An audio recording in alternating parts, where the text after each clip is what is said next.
Today we're making a Japanese pork cutlet called Tonkatsu.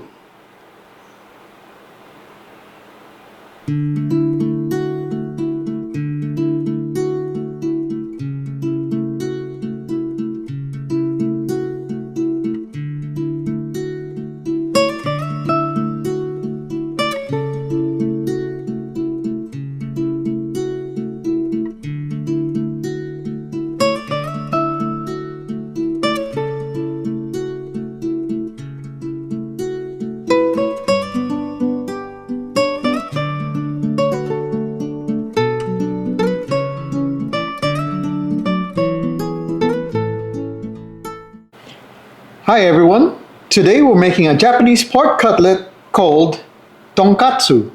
Here are the ingredients we're going to need for our dish. We're going to need 1 pack of pork chops, 1 cup of flour, 2 pieces of eggs, and 2 cups of panko breadcrumbs. For sauce, I highly suggest using the Bulldog brand Tonkatsu sauce. It's perfect for this dish. So here's the complete list of our ingredients.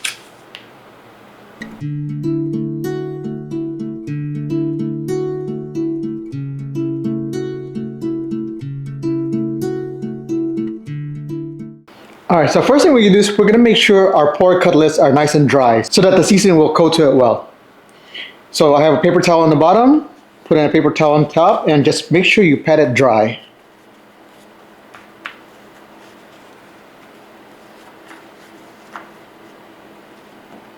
Just like that. Next thing we're going to do is we're going to slightly score the fat part, just as shallow ones, not too deep. The purpose of this is that so when we're frying this, it doesn't curl up. One thing I learned from other Japanese chefs. I just do it where the fat is, pretty much. So just that shallow. And if you don't have that much fat on it, you don't have to cut all the way around. So just like that. Next thing we're going to do is we're going to season both sides with salt and pepper.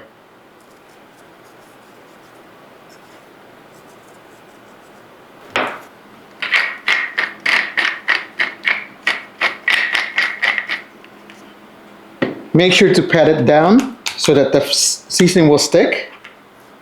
Flip it over and season the other side.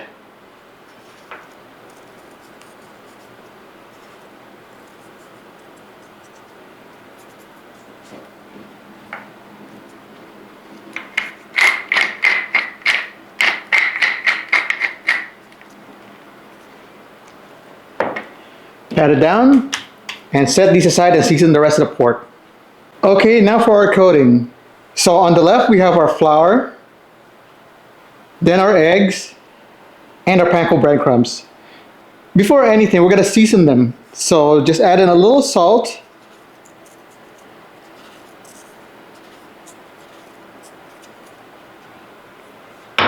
and a little pepper.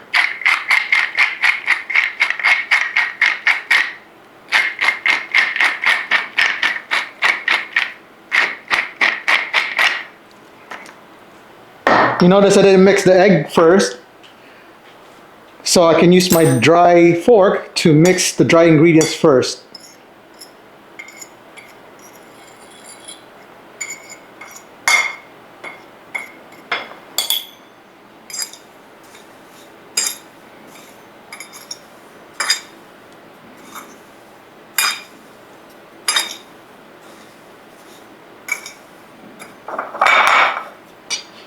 Now we can use the same fork to whisk the egg. Make sure to beat it well.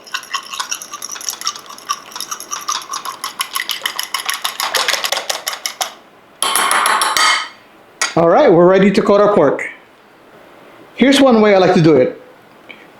I use my left hand to dredge it into the flour and into the egg, and my right hand to dredge it into the panko, so that you have the left hand as the wet hand and then the right hand as your dry hand. You don't have two sticky hands. You know, you don't have both hands with like, you know, egg on it.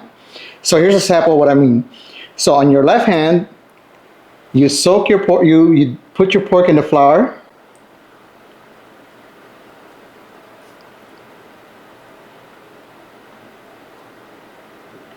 Coat it well. Dust off any excess flour. Put in the egg. Now by doing this, your finger's gonna get some egg on it. So shake off a little excess egg. And from here on, put it into the panko mixture. Now using the right hand, coat that pork chop with the breadcrumbs. Because if you're using your left hand on this with the egg on it, it's going to start sticking to your hand.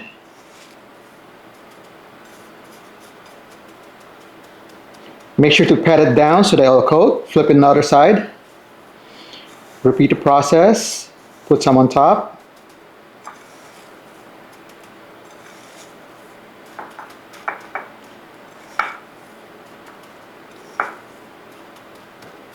Pat it down. Shake off any excess panko. Place it on a dish or a plate, and that's ready for frying. All right, let's do it again. With your left hand, place your pork chop into the flour. Coat both sides.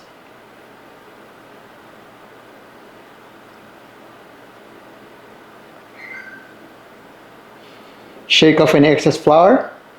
Place in the egg.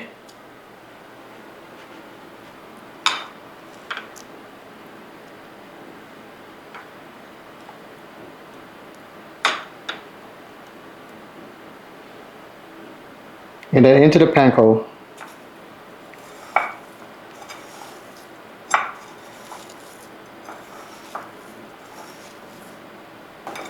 This will be better if I have a little bigger bowl, but this is all I got, so I'll make do with what we have.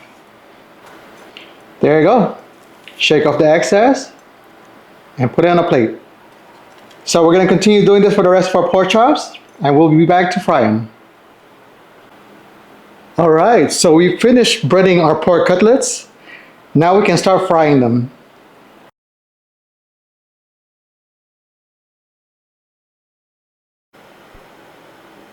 All right, so we're just heating up some oil.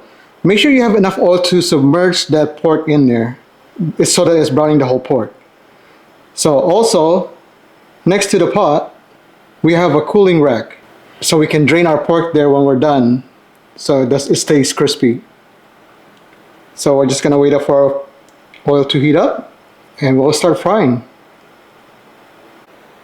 All right, so we have our pot with some oil here. We're heating it up.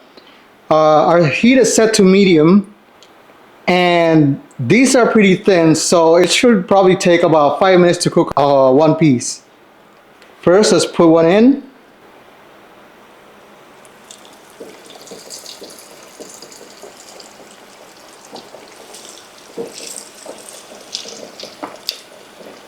And just leave it there for about a minute before, don't touch it, so that everything will get nice and settled and stick to the pork. Keep in mind, if your heat is too hot, you could burn the outside while the inside is still raw. And if your heat's too low, the meat will be greasy. It's not gonna get that nice coating, that nice brown coat, and the inside will be greasy. So try to keep the temperature as close to medium as you can, so that it will brown the outside yet cook the inside at the same time. So after a minute, kind of move them around.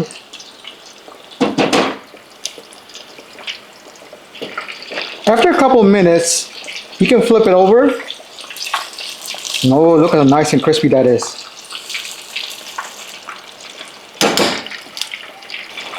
And we'll cook it for another 1.5 to 2 minutes. And that should be done. All right, and that should be done. It's been 5 minutes since we put it in. It's nice and crispy, look at that. So just place this in a cooling rack and let it rest, let it drain.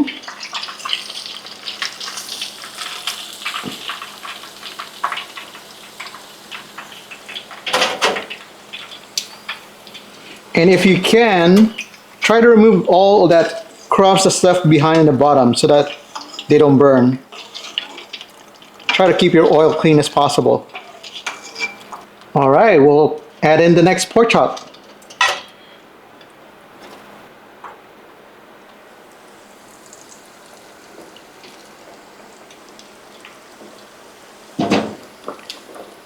So we're just gonna continue cooking the rest of our pork chop and we'll be back to plate. Okay, so here's our finished pork cutlets. Looks nice and crispy. We're just gonna let it sit there and drain and let it cool down a bit before we start slicing them. All right, once our pork cutlets cool down, I like serving them in a strip. You can serve them whole like this or you can cut them in strips so it's easier to eat. So what I'm gonna do is just cut them, not too thin.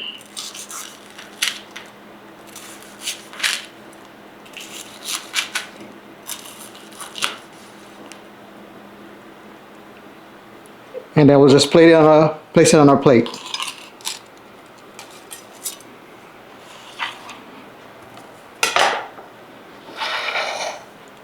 So here's our finished dish. Tonkatsu. Our Japanese fried pork cutlet. See, look at that. It's nice and crispy. Again, this dish is best served with the Bulldog's Tonkatsu sauce. I always eat it with this. This is so good. And next time we'll make some chicken katsu, chicken version of this. So I hope you enjoyed today's recipe and we'll see you in the next video.